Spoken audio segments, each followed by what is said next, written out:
So, Amir, after the Olympics, 2004, life changed forever. Yeah, life changed forever after the '04 Olympics.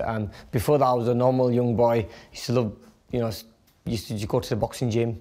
Had dreams to become a champion. Had dreams to become a world champion one day. And no one really knew me. It was just the Olympics that when I got back, I had people calling my name out. Everywhere I was going, people were like, Amir, can we have a picture? Can we have an autograph? And I'm thinking, I've never signed my name. I've never signed an autograph in my life.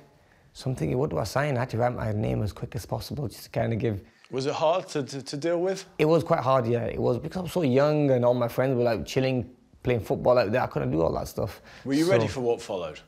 I think I was ready for everything that come after it because I had to quickly change my mindset. I had my family around me that supported me. That kind of was great to have them around because being on your own at that time would have been crazy. I was getting phone calls after phone calls for interviews. I was getting deals on the table being thrown at me. It was just hard to handle, for a young, I was only 17 at the time. So life definitely changed, but I kind of handled it all right because you can either take two roads. I took the road where I stayed humble and I just kept on doing what I was doing, boxing, and I kept on doing what I loved doing. Whereas if I went the other route and lived that celebrity lifestyle, every newspaper was outside my house, wanted to take pictures, every magazine wanted interviews, but I kind of pushed that to a side and just focused on the boxing. Did you find it daunting? Yeah, it was a bit crazy at times. I had to kind of just like say, what's going on? And is it ever going to stop? And, sometimes people say it's a good thing to have all that, but you know what? It came to a stage where I hated it. Having all that, having all eyes on you everywhere you go. And then you open the newspaper and you see a picture of you in there. And I mean, it's nice, but then sometimes you've got too much. I mean, if you were in the newspapers every day, you had the newspaper people, cameramen outside your house. It took my, it took too much, took my freedom away, really. But look, I learned to deal with it because what I did was I focused on boxing. And all I was doing was boxing, hitting the gym, going for a run. If they want to film me, it's going to be boring. If they want to take pictures of me, it's going to be boring because all it's going to be is boxing, boxing, boxing. Yeah. And when you turned pro, you were properly under the microscope, weren't you? You turned pro at home in Bolton. That's right. The pressure was on from the start to impress and to look sensational, wasn't it? That's right. When I come back from the Olympic Games, I had the rematch with Mario Kindling and beat him, and then that's when the pressure was like on me all the time. Turned professional under Frank Warren, and that's where kind of started to make the big money then. Signed a big deal with Frank Warren as a promotional deal, and then every fight I was having, people expected me to win easily because I came from such a good amateur background. They expected me to fight for a world title in my first fight. So all that pressure was on me, but I just kept training, working hard, and just stayed focused. I had a goal to reach. I wanted to become a world champion, and that's what my goal was. What did it feel like with the pressure and when training and then getting under the bright lights and having to deliver every time? Yeah, I mean, it was. I learned to deal with it quite well, but at times it got really, really hard. If you had a bad performance, then people are knocking you. The criticism came with it. Even though you had so many people, millions of people loving you, but the criticism come with it all the time. I had a fight. If I didn't knock the guy out, I'll get criticised for it. If I was hit by a good shot, I was criticised. So the critics were always there, and I thought, well, I've never had this before. So to me, it was quite new, but I had to kind of adapt quickly. Did you know that through those early pro years that you would be a world champion? Yeah, definitely. I always believed in myself to become a world champion. I always knew that one day I will become a world champion, especially after my Olympic success. And I used to always watch other fights on television, professional fights, and I always used to say when I was around about 16, 17, I watched videos of middleweights because I always thought somehow I would end up being a middleweight. So I used to watch the middleweight fighters and I used to think, okay, they're a little bit slow, a little bit sluggish. This guy's a world champion. I think I can beat him. But then I end up being a lightweight really, and then a light welter and a welter now. So I thought I was going to be a lot bigger, but with all the training and everything, I stayed slim. Like you said, there were, being under the microscope, you weren't given really any margin for error. Willie Limon put you down in a thrilling fight for the Commonwealth title that was down at super featherweight, in a hard fight. Yeah, it was a very hard fight. Willie put on a great performance, caught me with a shot overhand right, and then it was a left hook, and I remember that fight put me down. I got back up again, and then the round after I stopped him. But it was a good test for me, because they're the fights that I want to be in. You know, the first couple of fights as a professional I'm not saying they're easy, but they're a little bit, it's like a 70-30, you're going to win the fight. So when I was in my first test, it was against Willie Limon. It was my first proper test, and obviously maybe I was taking it a little bit easy, thinking it's going to be easy. I'm going to just have to go in there and hit these guys with a good shot and he'll go down, but it wasn't like that. You know, I had to dig deep in the fight, and it showed me a lot about myself as well. It showed me what type of character I am, that if I am hurt in a fight, I can come back from it as well. And I showed the world that as well. All the critics kind of stopped as well, because they said that I am in a hard fight, and I proved myself. But subsequently, the fact that you were put on the floor, obviously people then started to say that your punch resistance wasn't that great. Yeah, that's right. Yeah, it was the first time I was put on the floor. I think it can happen to anyone really. If you get caught with a big shot, you'll be put down. But it was just obviously people thought. Look, I feel that people probably thought that Amir's invisible. No one can hurt him. And obviously, when I did get hurt, obviously I was put down, and that's where maybe people just can't get their mind around that, and that's why then critics come from all the critics come from that, and all the bad media come from that for that reason, because no one ever expected me to ever be hurt, probably. You missed out the British title. There were chances, possibilities fighting people like John Thaxton and John Murray. Do you regret missing the British title out? Well, yeah, you know, you always want to fight for the British title. I didn't get the chance to do that, so I didn't really know much about the professional boxing. I was new in the game, so I left it to my promoter, Frank Warren. Whoever Frank at the time put me with, I just went and fought that person. I never really questioned who he's going to put me in the ring with, or why he's putting me in the ring with this person, why I'm not fighting for the British, why I'm fighting for the Commonwealth. So really, it didn't really matter to me. My main goal was to become a world champion.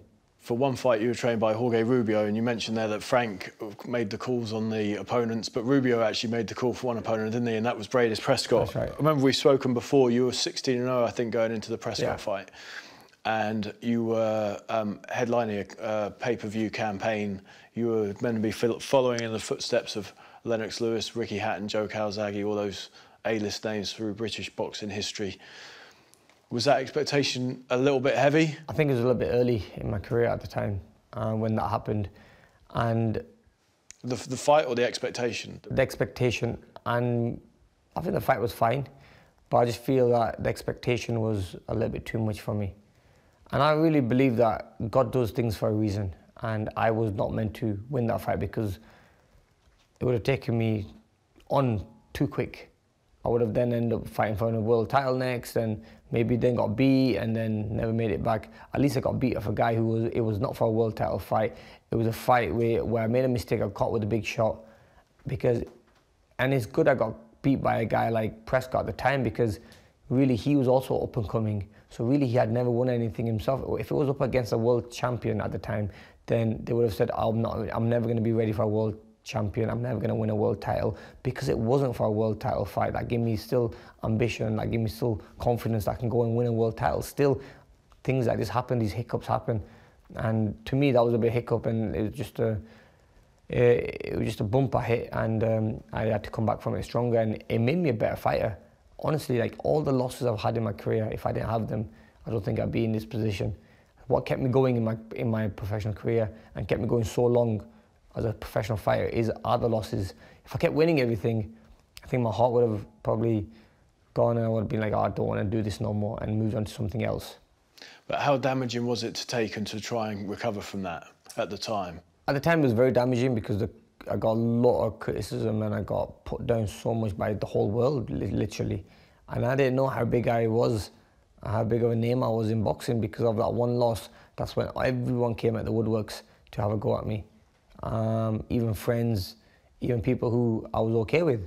Everyone had a little say, and it was about then changing myself and making sure that I'm not gonna ever be in that position again, and just work hard and become try to still chase my dream to become a world champion. See, I lost like the loss I had against Prescott. A lot of fighters will then give up from boxing or never ever think about even going for a world title. In a way, that loss made me train harder, work harder, and get to that world title fight quicker. You mentioned the defeats there, but you have studied them and learned from them, and not made too many of the same mistakes again. I mean, it's hard not to make the same mistakes again because it's just the fighter I am. I'm one of them fighters who comes and fights with his heart and makes it exciting. But I just love a fight. But as I'm getting older, I'm getting a little bit more wiser now, getting a little bit more patient, and not making the same mistakes. But it's all a learning curve. And I'm enjoying every bit of it. Look, these losses happen. Look, I've had 37 fights. I have 4 losses in 37 fights. I mean, it's not bad, really. I mean, that's a lot of fights I've had, 37. I mean, if someone ever came to me and said to me, after your career, you'll have 40 fights. And in those 40 fights, you'll have, or you can count on one hand how many losses. I'd be like, wow, that's an amazing career. And you'll be financially very secure. You'll be a big name in the world of boxing, and you'll be respected. I'd be like, wow, I'll take that. I'll love it. I'll take that. So that's the fighter I am. The losses have made me the fighter I am. And 3 fights after Prescott, you're a world champ. Exactly. So no one would ever expect that. Like 3 fights after a Prescott fight, like where the whole world doubted me, and then I come back 3 fights later, I was a world champion, and against someone who just come off a win against Maidana, which was Katenlik. And I beat Katenlik unanimously. But by losing to Prescott, that made me realize that, okay, fine, I might not be the strongest. I might not be the strongest fighter. I might not be the fighter who can take the best shot. But I need to use other things to win fights. My speed, my movement, my skills, and that's what I did. And that's what people have consistently said subsequently that you should do in every fight. Yeah. And box the same way you did against Kotelnik and not get involved. That's right, yeah. I mean, and be smart and hit and move and just use my skills instead of using my heart. But, sometimes you can just get caught with a shot if you just fall short on a shot or you reach, you might get caught with a shot. So it can happen in any fight, really. But it's just I'm trying to be more careful. And then instead of biting down and trading punches, get on the bike and move a bit. Yeah, exactly. Yeah, I see it. That's where now, as I'm getting older now, I'm getting to understand it more. Instead of being macho and standing there trading with someone, just get on your bike and start moving. Keep your hands up, move around, and even if you have to hold, you hold. At the end of the day, it's a 12-round fight. You lose 1 round, it's fine. You can make it up again. How crucial was the rebuilding phase, going to Freddie Roach and sparring with Manny Pacquiao in terms of getting back on the horse and rebuilding your confidence? It was good. At the time, probably when I did it, people were like, "What the hell is he doing? Like he's fighting Manny Pacquiao, well, training with Manny Pacquiao, going all the way to America to train there." But I was quite lucky. I was in a very lucky position where I was making a lot of money at the time, and I could afford to go to America. There's a lot of fighters. In the first 18 fights, they can't really have moved to America. I literally moved my whole training camp to America, and I started training under Freddie Roach. And Freddie pushed me. I know how good of a trainer he was, so I know I'm going to take him very seriously. I know I have to respect him. So that's what I did. And I remember sparring Manny Pacquiao, and the people you spar at the wild card is just a war in there. Honestly, I was sparring guys like Ray Beltran. There's so many like up-and-coming fighters. Lipinez, I think, was one who I sparred with.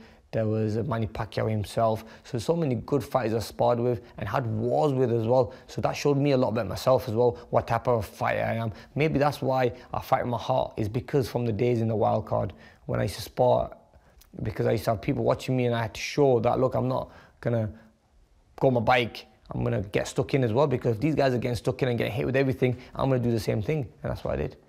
Was the intention always to come out to America and to fight out here and to make your name out here? Was that something that you always planned? Yeah. I've always wanted to come to America and fight out here and make a name for myself in America. I just feel like it's a mecca of boxing. Looking at my heroes from Mike Tyson, Muhammad Ali, they all fought in America at the biggest stadiums. I've had the opportunity to do that. I fought at literally all the biggest stadiums in America and made a name for myself in America and topped the bills, having my name lit up on the Vegas Strip. You know, it's a dream come true, man. I mean, everything I've dreamed in boxing, I've achieved. So I never say that I've dreamed for something and it's not happened. Everything I've dreamed for, it has happened for me. And you've already boxed at Madison Square Garden, albeit at the theatre against Paulie Malignaggi. Right, yeah. It's when you made your US debut, and you were impressive against Malignaggi. Yep, it was. I've had some great performances in New York. I fought against Paulie Malignaggi, my first fight in America. Took a bit of a less pay cut. I took a big pay cut on that fight just to come to America. I wanted to come to America and fight. I was a world champion, and it was my first fight on, I think it was HBO at the time as well. So the promotion was massive. Everyone was talking about the fight. Then having your name up in the New York Strip, where on Times Square there's a huge poster of me and Malignaggi and about the fight. And then the press conference and everything. It was just the hype I loved about America. When I had that first experience, I was like, wow, this is totally different to anything else I've ever done. And then it wasn't long after that you were fighting Maidana, and there was a school of thought where as soon as you got hit, it was going to be game over. And it didn't turn out to be that way. No, I mean, I fought Maidana and I was very switched on, because knowing that if I make a mistake in this fight, I can get beat, I can get hurt. So Maidana was a fierce puncher, you know, he was a ferocious puncher. He was dangerous, and I still went in there and gave it my all. I went in there, it was a hard, bloody fight. I mean, I've never been hit so many times, and I've never felt sore after a fight with anyone since the Maidana fight, kind of because I stayed the full distance, and there was a lot of big shots I was throwing in the fight. It did take a lot out of me, but you know, it was just great to have the win. That was the main thing. You nearly finished him in the first minute. I know. See, if that happened, then I think that would have been amazing. That was a really amazing win. Nearly had him gone. I think it just shows you what type of character Maidana is, really. The fighter he is, because when I hit with that body shot, no one, I'm saying no one, but a lot of people would not have got back up. He got back up, and you can see how much pain he was in. If that round was maybe another 30 seconds, maybe it would have been a different story. But he finished literally 10 seconds after, so he got away. And then you were in dire straits later on in the fight, or you were rocking and rolling later in the fight. How come you can take a bomb from Maidana, but haven't been able to take shots from people like Danny Garcia or Willie Limond? How does that work? I think it's all about the stance you're in. It's about the stance. It's about what physical stance you're in. I don't know. I mean, see, when I've got caught most of the time is when I'm going at my opponents and I'm throwing a big punch or throwing a flurry, and I got caught in between a shot. When Maidana caught me, I was under my feet, and he caught me with a shot, and I took it and I bit down on my gum shield. So it's hard to say, you know. I think it's just the way I was hit.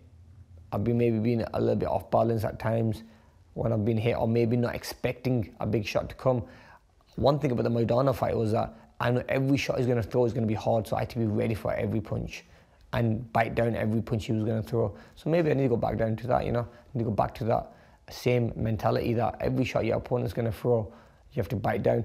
Also, I knew when I was in that fight that this guy's so dangerous that, you know, he can literally knock me out if he wanted, you know, in the fight. So I have to make sure that I can't give him any free shot at all. But he still got a shot in. He was at the peak of his career and peak of his strength, and obviously I got through it, man. It was your most grueling fight. It was a Fight of the Year contender. In many ways, that legitimised you being world class, though, didn't it? That was a fight that kind of promoted me in America. It was my second fight in America, it was, and just that win kind of catapulted me right to becoming a big name in America. People knew who Amir Khan was. And you managed to keep the momentum rolling against Paul McCloskey and Zab Judah. Yep. And then you went to fight Lamont Peterson in Washington and lost a controversial decision. Some people before the fight saying it's crazy, why is the champion going to defend in someone's hometown as you did? I don't know what it was. See, with me, I left it to my promoters at the time. I was signing up Golden Boy.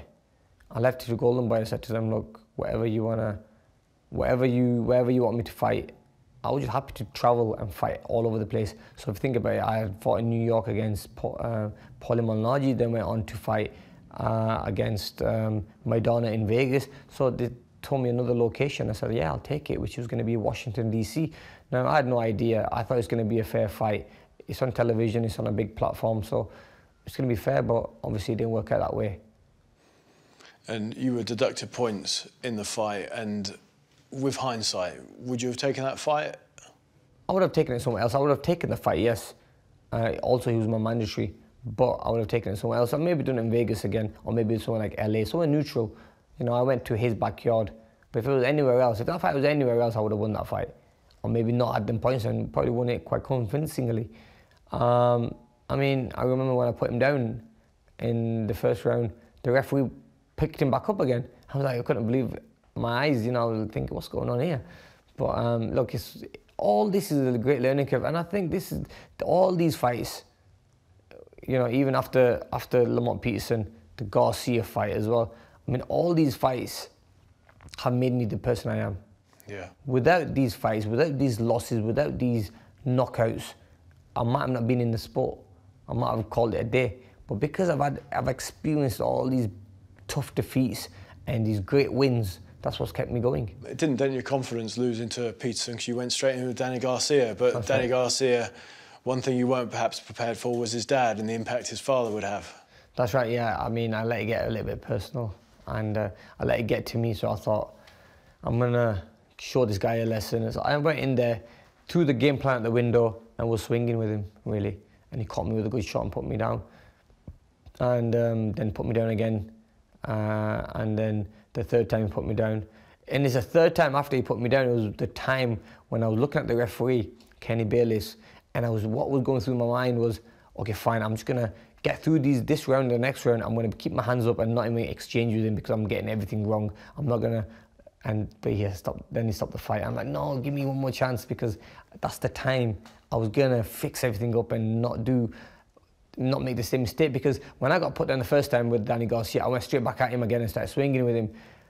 Too much heart. And then second time again.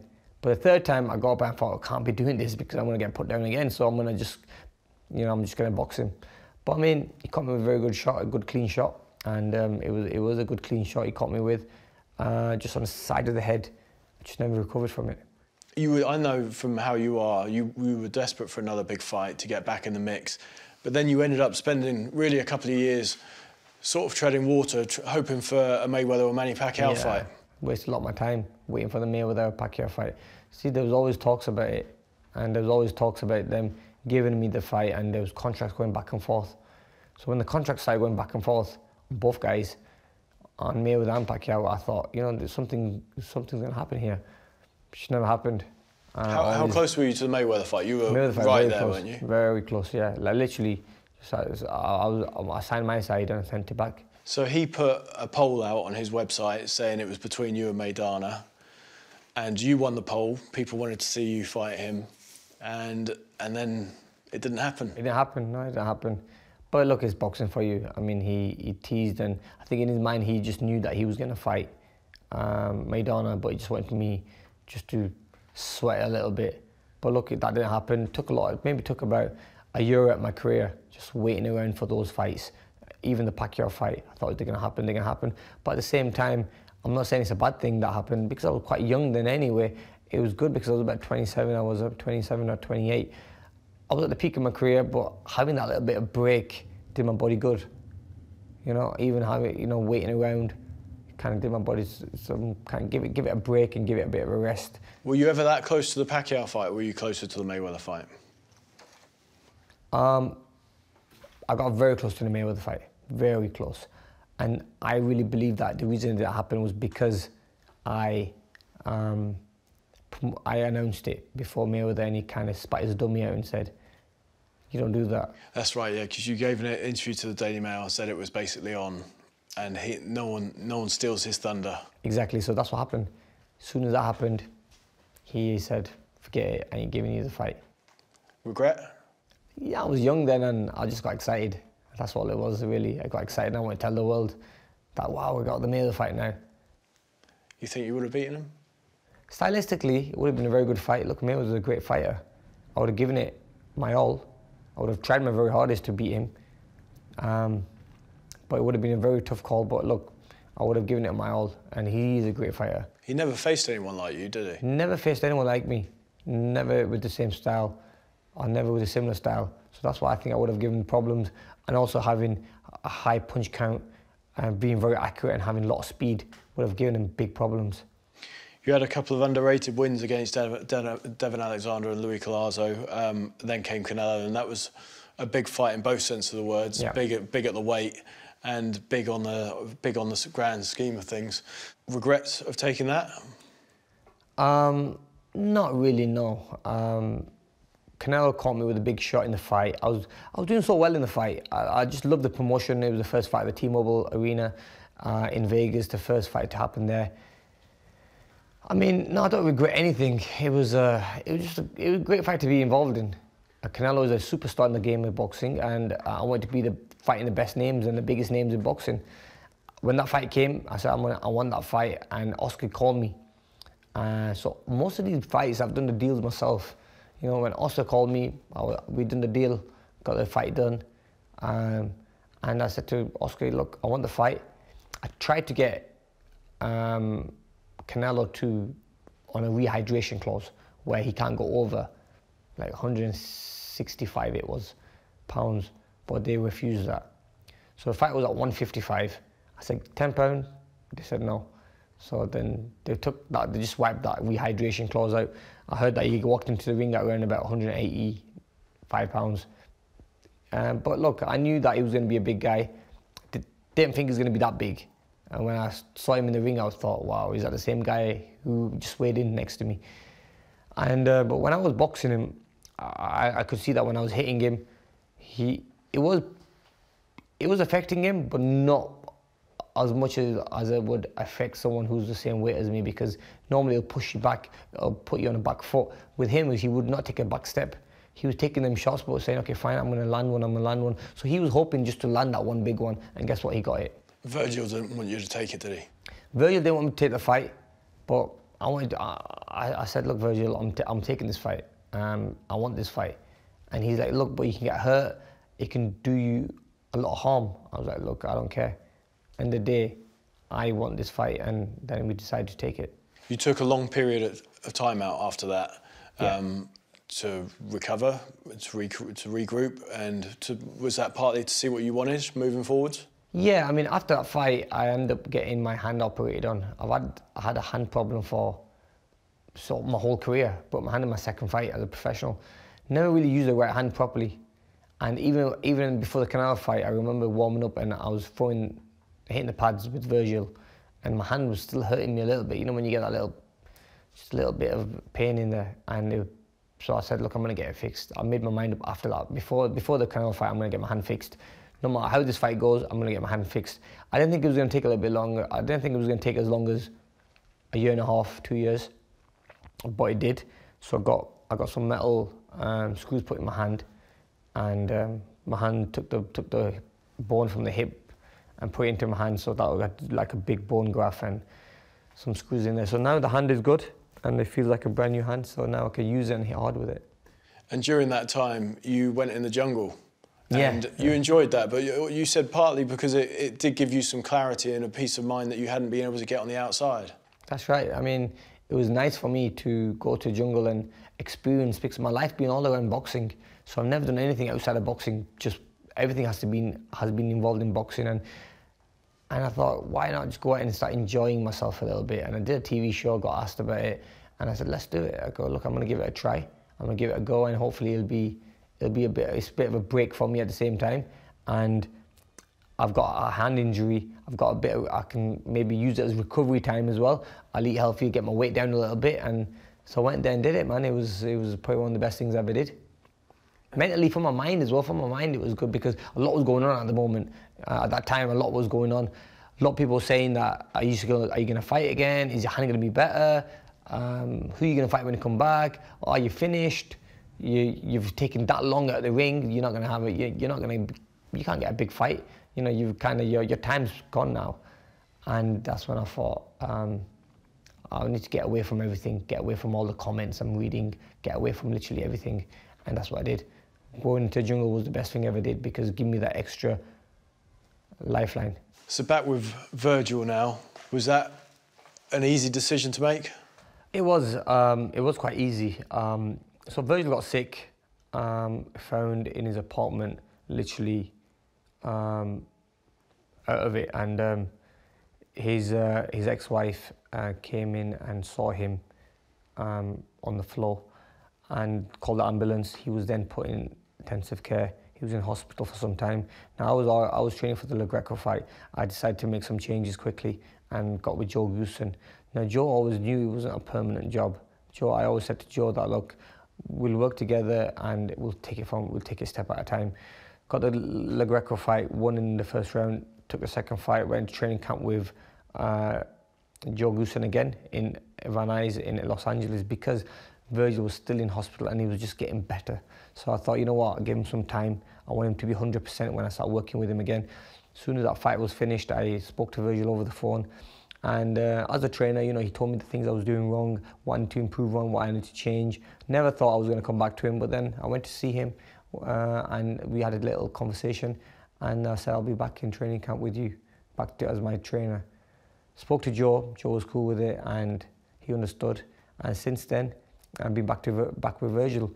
Virgil is a very good trainer. He knows me better than anyone. I think he even knows me better than probably Freddie Roach knew me because we spent so much one-to-one time. Also, he's worked with me through so many training camps and fights, and even times where I wasn't in a fight, I'll be in training camp with him just to kind of learn things and change my style. So he knows my style inside out. So that's why I thought he's the right match for me. He comes across as quite a straight guy.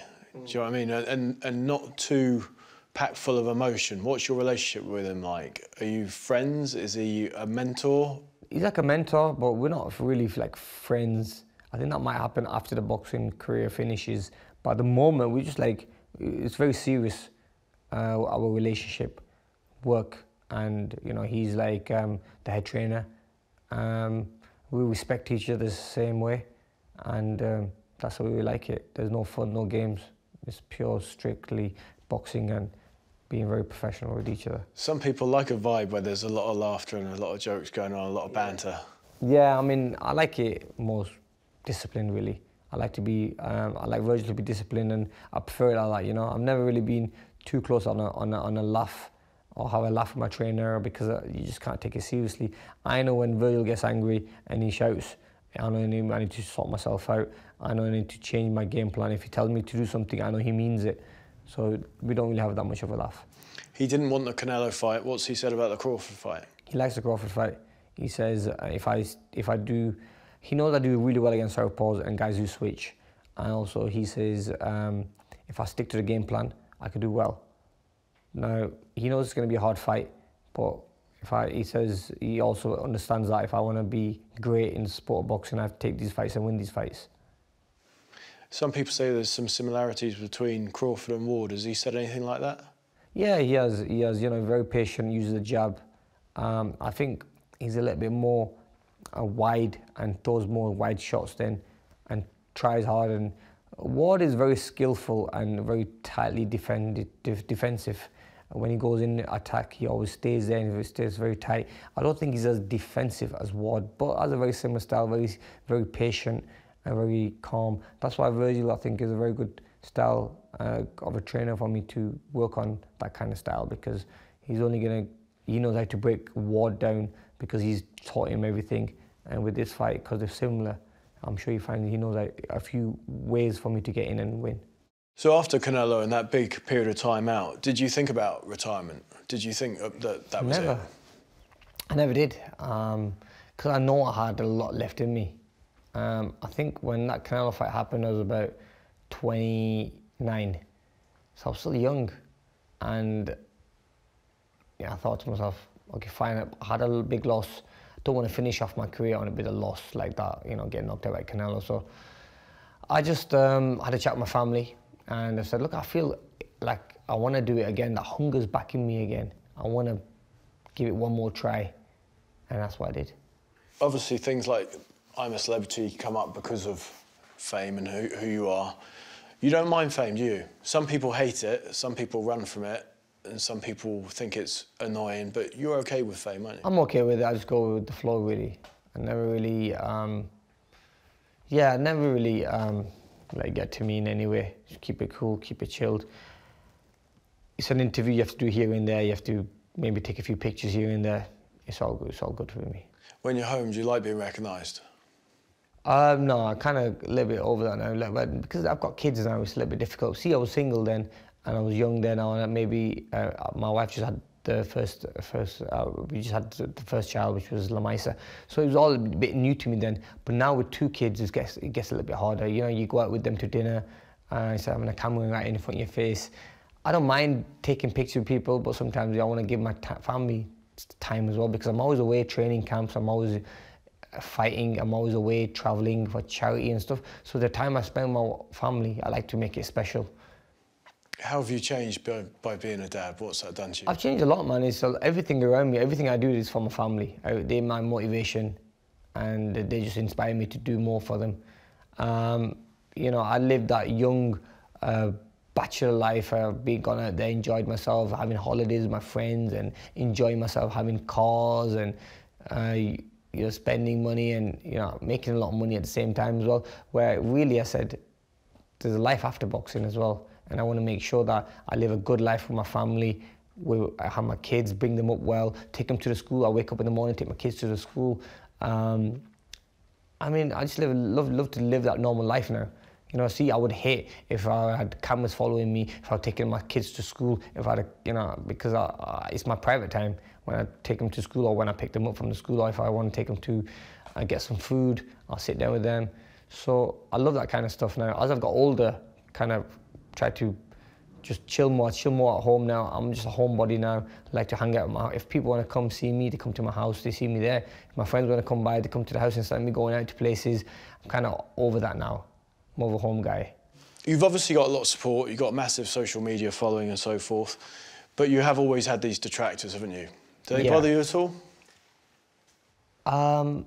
Sometimes, you can tell. Yeah, you can tell sometimes. Only because I've got kids, and when they're growing up now, and they're going to one day read comments. You know, so I just feel bad for them to read comments like that. Look, if you don't like me, don't comment about it. You know, they don't like you, or they want to say something bad about you, your boxing career, whatever. I just think most of it's all jealousy, really. I get a lot of hate for reasons which I think it just makes no sense, you know.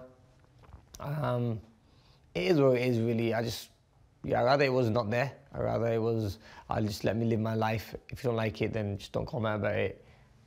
And obviously then I get criticism for, cussed out for not even posting as much, because as I'm getting older, I don't really like posting that much on social media, showing this and showing that. I like to show a little bit of my training and show normal things, all the lifestyle. I don't like showing all that stuff. So I'll get messages, people saying, "Oh, you're so boring. Why are you not showing anything? You don't post that much now.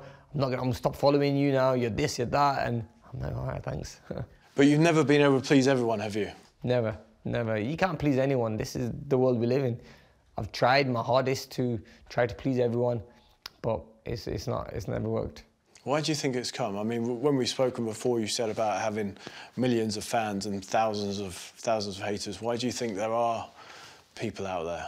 Why do you think, like we were saying with you, when, for example, with Ricky Hatton didn't seem to have too many detractors? Yeah, I don't know what it is. A lot of success come to me when I was young, and when I was young, I probably didn't know how to handle it, and this is the honest truth. And at times I would flaunt pictures of me with new cars, and you know, sometimes people would kind of see that and envy that and think, "Oh, he's so cocky, we don't like him," or whatever. You know, so maybe that was what it was. But I mean, I've totally changed from them days. You know, I used to do things like that, but I don't know what it is. I mean, it's hard to say. Because I've met a lot of people when I've gone out with the family, or even when I've gone out myself, and they met me and they've spoke to me, and I've stopped and spoke to them, and they said, "Oh my God, they know you're such a nice guy." I'm thinking, like, what do you expect? I'm a simple guy. You know, they've taken a picture of me, and then they've taken their whole family at the car and said, "Listen, can I take a picture with our family?" And since then, they've been a big fan, and they've been posting pictures and messages to me saying, "We support you." I think a lot of the people who talk bad about you, they don't know you personally, and when they meet me, that's when their views change. And also being a Muslim Pakistani, to have such a big name and to be recognised with what's going on around the world as well, with the terrorism stuff and the Muslim being targeted for things, that's a small, tiny percentage, where there's millions out there. But you think there's been positive things. But you think there's been a knock-on effect for you from that, Definitely. yeah. On the positive side about fame and celebrity, you've been able to do an awful lot through your charity. Yeah. And I know that you're passionate about that. And not everyone knows about that. So tell us a little bit about the stuff that you've done. I know that there's been orphanages, there's been wells, there's been a whole host of stuff. I do a lot of charity work. When I'm outside of boxing, so when I'm away from my training camps and stuff, I try to keep myself busy. So I travel all around, like Africa, Asia, even the UK. I'll do a lot of things. So like when in the UK, there was a recent one when the Carlisle thing happened, and the floods in the Carlisle. I went there, took aid with me, took food with me, took clothing with me for kids. Because it was around Christmas time, I took loads of Christmas presents to kids because I know that Christmas presents were ruined. So this is all because of what the Amir Khan Foundation does. Also feeding the homeless in England. I'll be, like, just before leaving, I was just telling one of the interviewers, he said, what's the last thing you ever did in the UK before you left? The day before I left, I was driving and I saw a couple of homeless people in Manchester, and I ended up going to a local takeaway and saying, listen, just give me 200 boxes of whatever food, like 200 boxes. And he says, 200 boxes? He goes, you going up a weight? I said, no, I'm not going up a weight. I go just kind of feed the homeless. Because I said I was going to do something good. He said, look, take 100 free from me. So I only had to pay for 100. So went there, just handed them out. I enjoy it, I hand it out to them. I speak to them. You can't forget them. So I love doing charity work. And all this is the Amir Khan Foundation, what it all promotes. Build orphanages around the world. Charity always starts at home, but it's also going into places like Africa, building an orphanage for kids where they can educate themselves, where they live and in a safe environment. The school there for education. In Pakistan as well, I've built water wells over there as well, and also there's an orphanage I'm building there because that's where my family come from originally. So I thought I'd give something back there. So all over the world, I'm trying my best to do as much as I can. And it's not only my money, it's not me just putting the money in, it's everyone's money. A lot of people who come to my events, who donate, people donate from their website. So it's a team thing. It's not only me that's putting money in my own pocket. I have to thank everybody who are part of it as well. You could just be chilling at home in a mansion playing video games, though. Yeah, but I just feel like God's put me in this position for a reason, and at the same time giving me so many chances after losing a fight, after being knocked out. I mean, how many fighters do you know that are getting knocked out and still come back and fighting at this level? I mean, God's given me a lot of chances, and I feel like, I have to do things like this on the path of God, because I feel like, without Him on my side, it's going to be hard to achieve anything. You're over here with your wife and baby. The team's shrunk over the years. Yeah. You've learnt a lot about who to trust, who not to trust, and I suppose you had an entourage to an extent in the past, but you've learnt some pretty harsh lessons along the way, haven't you? You do learn lessons as you get older and also as you get more experience in the game. I mean, now I'm a married man, I like to have my young daughter with me. The older one's in school in the UK. She's over there with the family, but the youngest is here with me. My wife's here. She helps me out. She does a lot of work for me. Like, she gets the cook all set. She gets my training gym bags and the clothes all washed and ironed and everything. So she's a big help. Before I had a very big entourage, definitely, but I just feel that, look, what's the point when you only need 1 or 2 people with you the most. So my dad will come training camp now and then. But I didn't really need a big entourage. I think it's just a waste of money, really, when you get a big entourage you don't really need, because I'm the only guy who's in the gym training. I'm the only guy who's going into the fight. I'm gonna be on my own in that boxing ring, not with an entourage. So I like to do things myself. Terence Crawford, good fighter. He's all right. Terence is a good fighter. Yeah, he's a very good fighter. Look, that's the way I've always wanted to fight the best. And if you look, I've always fought the best guys.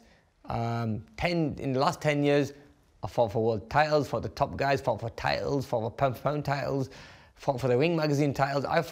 My last 10 years have been crazy. So him and Canelo probably 2 of the top 5 pound for pounds. Definitely. definitely, yeah, they're up there. And when I took the Canelo one, I thought the Canelo one was a little bit harder. And for the Canelo fight, I was taking a little bit less stick for taking that fight because people were like, oh, you got a chance to beat Canelo. I think, on paper, this is an easier fight than the Canelo fight. Canelo was just too big and too strong.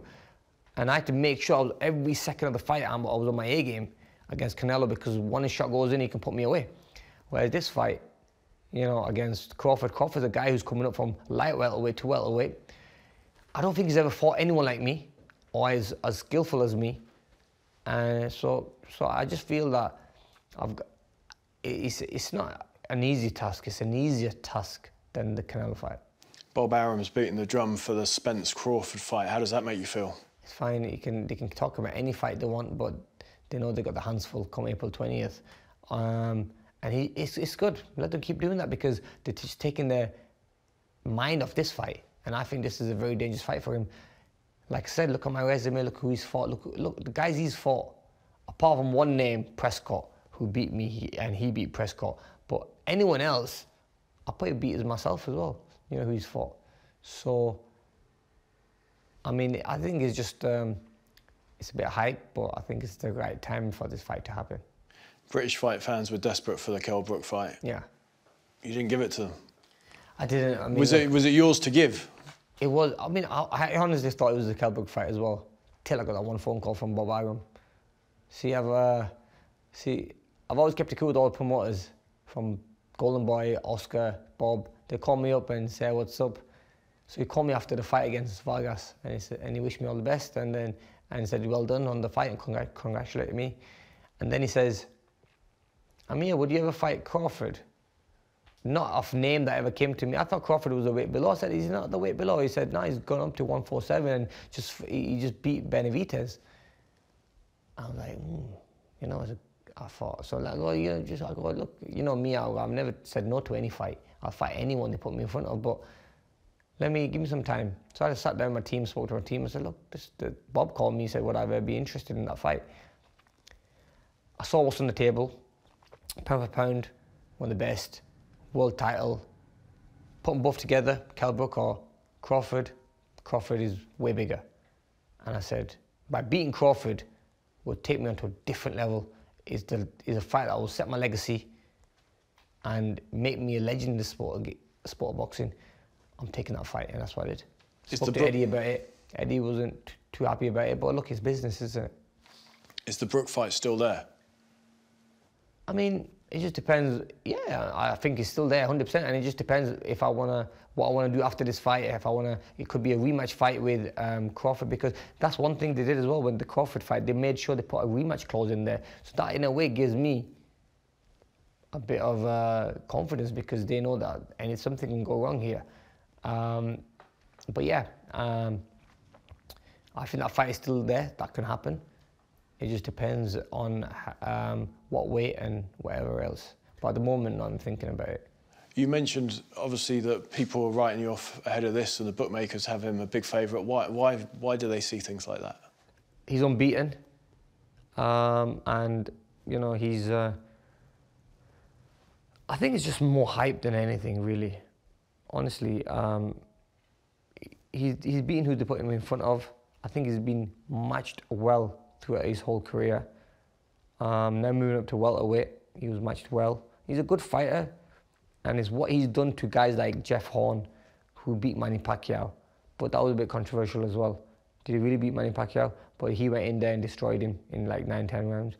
So, and these guys have a style which suits Crawford. They stand in front of Crawford, let him throw his punches and let Crawford dodge some of their shots and counter back. With me, it's going to be a different story. It's going to be a different fight, different style fight. And also, partly because you were ridiculously exciting against Samuel Vargas. Yeah, exactly. People think that you've slipped. Yeah, yeah, exactly. So maybe against the fight against Vargas, see, it was hard to motivate myself in that Vargas fight. I just turned up and I know I was going to win the fight, but then he caught me with a shot. But other than that one shot he caught me with and put me down, the whole fight was my fight anyway. It was walk in the park for me, but it was just getting the rounds in. I wanted to get the rounds in. I had a new trainer, so I was in between two styles, Virgil style and style with Joe Goosen. So I was just in the middle and a bit confused. But it's good because sometimes fights like that, you know, it wasn't my best performance, can get me a big fight. With your, we've talked about perceived lack of concentration and switching off in fights. It can be like watching a tightrope walker. do you get that? Do you agree? Yeah, I mean, I've been in the game, you know, sometimes so long that you just kind of sometimes switch off. But I know in a fight like this, I can't switch off. Against a Vargas, where everything's going my way, putting him down early, and then caught me with a shot because I switched off, because I thought it was going to be so easy. He's not got anything that can hurt me. But in this fight against Crawford, I know I can't switch off one bit because he's very dangerous. You've got money in the bank, you've got fame, you've got your charities on the go. Why don't you just walk away now? I don't know, man. It's see, the 2 years I took out because of the hand injury, so I'm kind of making up, just enjoying the sport. I still feel like, you know, that little break did me good. And then the year I had off, chasing Mayweather and Pacquiao. So really, minus 3 years there. So like it's like I'm 29, you know what I mean? So 28, 29. So look, I'm only in the. I love the sport, honestly, and this is a time where these big fights and these big fights are here, and I'm in the mix with those big fights. I'm in the top 10 in the world, and I've been like this in the top in the last 10 years in the top 10. So I've looked back in the last 10 years. If you look back the last 10 years, you'll see how many fighters have come and gone, and I'm probably the only fighters who stayed alongside Manny Pacquiao, probably, who have stayed for that long duration. You know, so it's I just love it, man. I just love being in this position, and a lot of good things come with it. Spoken to some fighters about fatherhood, and it's changed them and it's changed their outlook on the sport, because it is a dangerous sport. Yeah. And there have been fights, obviously, where you've been stopped, but now the amount of hard fights is starting to add up. We had Willie Limond, we had Maidana, we had Sammy Vargas, and numerous ones where you have gone toe-to-toe in between. Yeah. Is that something that plays on your mind? Yeah, because you want to walk out the sport the way you walked in. And I'm always making sure I'm getting tests done, MRIs done, making sure that my body and my mind and everything else is set properly and is okay, like it's been maybe 3, 4, 5 years ago. So everything is okay. It's I'm just making sure that I'm in the right state going into fights. And if any time I see something that is wrong, then I'll be the first to pick up on that, because I want to spend time with my family and my friends, and not then focus on training every day and being in training camp and taking punches to the face. So there's going to come a time where I get to relax, but I know that I'm going to miss the sport. If I retire too early, I'm going to end up missing it so much that I want to get the most out of it. I want to enjoy every bit I can, that when I know it's the right time to leave, I'm going to leave. But we are in the end game now, aren't we? This is the final chapter that's being written. Yeah. I mean, there might be several pages, but this is... It might be a very long chapter. It might be a very long chapter, but you just never know. Look, I beat Crawford. We have a rematch with him. Then there might be big fights in the UK. Fighters always get coming up and always want to have a go with the old veterans and the old guys who they think they can beat. Like, look at Mayweather, look at Manny Pacquiao. They're still fighting. Well, Manny is still fighting. Mayweather called it a day at 40. So you never know. I mean, look, but yeah, I've always said I want to retire young, and I want to enjoy myself. But at the moment, I'm going strong. I'm enjoying it, and yeah, I'm just going with the flow at the moment. I'll know the day when to call it a day. It's weird, from 17-year-old wonder kid to now one of the older statesmen of the Can sport. You believe that? Yeah, exactly. Can you believe that? So, and it shows how long I've been in the game for. So, like, has it gone quickly? It's gone very quick. I can't believe how quick it's gone. It's gone so quick, and so much has happened in my career, in my life. So much has changed. I mean, I was a young boy when I was 17, when I first come on the map. Now, I'm like one of the oldest in the game with 2 kids. You know, so it's crazy, and married man, and it's just crazy how things happen. You got some greys in the beard, are there any? You know what? It's the only time I've seen a grey hair is on the beard. Not on my head yet, I'll have to keep it clean shaven, but I mean, on the beard, so yeah. But my mind is still young. I still train young. I still train hard like a young man does. I still outrun the young fighters. I still outsprint the young fighters. I outspar the young fighters. So I'm still doing everything like a young fighter. What is your legacy in boxing? I just want to leave a great career behind. I want other young fighters to follow my footsteps, coming to America, fighting in the UK, selling at arenas in the UK, coming to America, selling at arenas here, fighting the best and the biggest names, fighting for the pound-for-pound titles, fighting for numerous world titles, winning, losing, but when you lose, you come back stronger. So it's a great story, man. I want to leave that behind for fighters. And also, at times when you think, when you might have that pressure, people might have them high hopes for you, and then you lose a fight. For like example, when I got beat by Prescott, everyone thought it was done, the doors were shut. But guess what? 3 fights later, I can become a world champion. So anything is possible in life as long as you work hard and you stay focused throughout your whole career. Anything is achievable, and I want to leave that behind. I want to leave that confidence and those words, because they're very powerful words. It's always believing in yourself for the up and coming fighters. Do you think about your life after boxing? Life after boxing, I've always thought of, just being a very simple guy and just enjoying my life and enjoying what I've earned from the sport, and just living a good family life, having vacations and going there not thinking about boxing, doing what I want to do when I want to do it, eating when I want to eat. So because at the moment everything I do is all around boxing. When I eat something, I think, oh, it's about 3 in the morning, I can't have a pizza at this time because it's going to put weight on me. But there's going to come a day where I can do whatever I want. But because I know that I'm allowed to do it, I probably might never do it. But it's just one of them things mentally to know that I can do whatever I want. So you might get massive then? I might get big. I don't want to really do that because I always want to be in shape. Because I'm going to be doing a lot of charity work, I'm going to be traveling a lot, so that kind of keeps my weight down anyway. A lot of walking, and I always want to be an example to the youth with all the charity work I do, and also I have boxing academies all over the world. So I want to just keep myself busy with that stuff really, and want to make sure I'm in shape.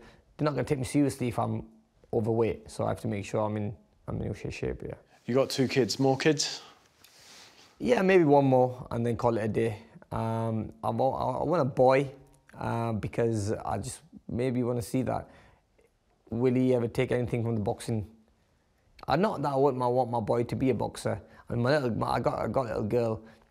My youngest is she's more of a mummy's and daddy's girl, but the first one, Lamaisa, she's a bit of a toughie. Like I bet she could be a boxer if she wanted, because she's in her genes. Like she's a very tough kid. She's always like, when she comes home from school, she goes, "Daddy, let's do boxing." And I'm like, "Oh, give me a break." Have you taken her on the pads? I take her to the pads, take her to the gym. She loves all the boy stuff to do. So I think I would never like to see her get punched in the face.